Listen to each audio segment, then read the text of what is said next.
హరే కృష్ణ అండి. నేను ఈరోజు భగవంతుడు పాడిన పాట భగవద్గీత డే 16th వీడియోని అప్లోడ్ చేద్దాం అనుకుంటున్నానండి. ఈ వీడియోని కూడా అన్ని వీడియోస్లానే స్కిప్ చేయకుండా కంప్లీట్గా వీక్షిస్తారని ఆశిస్తున్నాను. హరే కృష్ణ. ఈ ప్రపంచంలో ఉన్న వ్యక్తులందరి యొక్క మెంటాలిటీ, వే ఆఫ్ థింకింగ్ అంటే ఆలోచన సరళి ఒకే విధంగా ఉండదు కదండి. అందరూ అంటే ఈ ప్రపంచంలో ఉన్న వాళ్ళందరూ మంచి మెంటాలిటీ, మంచి మనస్తత్వంతో ధర్మంగా ఉంటే ఇది భూలోకం ఎందుకు అవుతుందండి? ఏ గోలోకమో ఏ వైకుంఠలోకమో అవుతుంది కదా. దానితో పాటుగా ఇంత ధర్మానికి సంబంధించిన ప్రవచనాలు చెప్పాల్సిన ఆవశ్యకత కూడా ఏర్పడేది కాదు కదండి. ఈ ప్రపంచంలో మనం అందరం ఏమనుకోవాలి?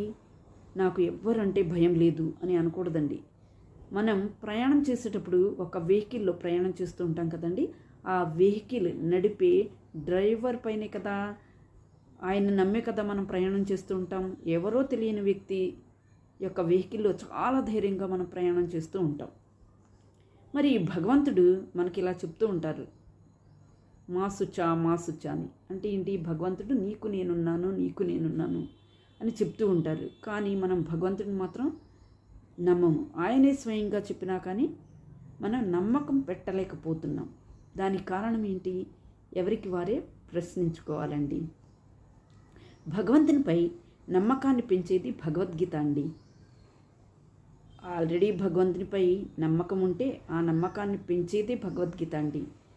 మాకు భగవంతునిపై చాలా నమ్మకం ఉంది అంటే ఆ భగవంతుడిని తీసుకొచ్చి మనం ముందు నిలిపేదే భగవద్గీత.